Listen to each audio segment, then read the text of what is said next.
Owaisi Fatima KG to PG free education పేరు పైన ఒక చెరువులోనే అంటే 12 ఎకరాలు చెరువులన్నీ కబ్జా చేసి వీళ్ళు అయ్యా జాగీర్ లాగా ఒక కాలేజ్ వీళ్ళు కట్టుకున్నారు. అంటే అప్పుడు బీఆర్ఎస్ ఈ ఎంఐఎంకి గులాం పార్టీ ఉండే కదా, వాళ్ళు సపోర్ట్ తీసుకొని ఈ మొత్తం చెరువుని దాదాపు 30 ఎకరాలు ఆ చెరువు ఉంటే దాంట్లో 12 ఎకరాలు ఈ ఎంఐఎంఓలు ఈ గుండెలు ల్యాండ్ కబ్జా చేసి దానిపైన ఒక కాలేజ్ కట్టినారు. దానిపైన కంప్లైంట్ ఎవరు ఇచ్చినారు?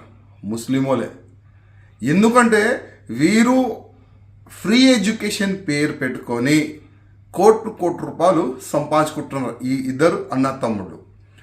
కానీ తెలంగాణలో కొత్త గవర్నమెంట్ వచ్చిన తర్వాత రేవంత్ రెడ్డి గారు చెరువు ల్యాండ్ పైన ఎఫ్టీఎల్ ల్యాండ్ పైన ఎవరన్నా కబ్జాలు పెట్టుకుంటే దాన్ని మేము తీసేస్తామని ఒక మంచి నిర్ణయాలు వాళ్ళు తీసుకున్నారు.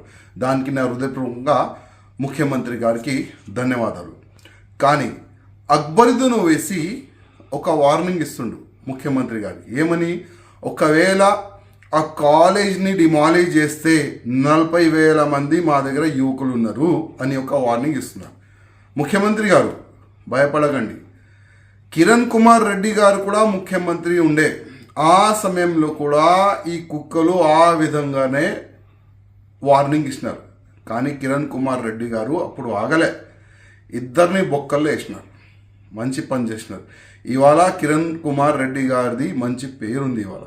అదేవిధంగా మీరు కూడా ఒక సంకల్పం తీసుకున్నారు, ఎట్టి పరిస్థితుల్లో చెరువుకి కబ్జా చేసిన వాడికి నేను ఇవ్వను. ఇట్లాంటి చిన్నోళ్ళు వార్నింగ్ ఇస్తూనే ఉంటారు, దానికి మీరు పక్క పెట్టండి. మీరు తీసుకున్న సంకల్పం పూర్తి చేయాలి. ఎంఐఎంఓలు చెరువులైన కబ్జా చేసుకున్నారు, ఎట్టి పరిస్థితుల్లో దానికి డిమాలిష్ చేయాలని భారతీయ జనతా పార్టీ తరఫు నుంచి మేము కోరుతున్నాము. అదేవిధంగా ఈ చెరువు కాకుండా గవర్నమెంట్ ల్యాండ్ కూడా చాలా వరకు కబ్జాలైనాయి.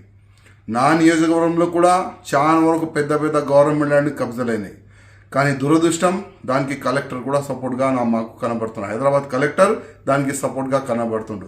ఎక్కడెక్కడ గవర్నమెంట్ ల్యాండ్ ఉండే, ఎక్కడెక్కడ కబ్జాలైంది దానిపైన కూడా మీరు ఎంక్వైరీ చేయాలని నేను ముఖ్యమంత్రి గారికి ప్రత్యేకంగా రిక్వెస్ట్ చేస్తున్నా. అదేవిధంగా మీరు మంచి పని చేస్తున్నారు. ఎవరెవరు చెరువుల పైన కబ్జా చేస్తున్నారు వాళ్ళకి మొత్తం మీరు డిమాలిష్ చేస్తున్నారు, ఆ చెరువుని మొత్తం క్లీన్ చేస్తున్నారు. దానికి మా హృదయపూర్వక ధన్యవాదం. మీరు ఈ విధంగానే చేయాలి. ఎట్టి పరిస్థితుల్లో ఎంఐఎం చేసిన కబ్జా లైన్ ఇడవకూడదు. అదేవిధంగా ఈ అసదుద్దీన్ ఓవైసీ కూడా ఒక పెద్ద బంగ్లా కట్టిండు, అది కూడా గవర్నమెంట్ ల్యాండే. దానిపైన కూడా మీరు ఎంక్వైరీ చేసి దానిపైన కూడా బుల్డోజర్ నడపాలని మేము రిక్వెస్ట్ చేస్తున్నాం.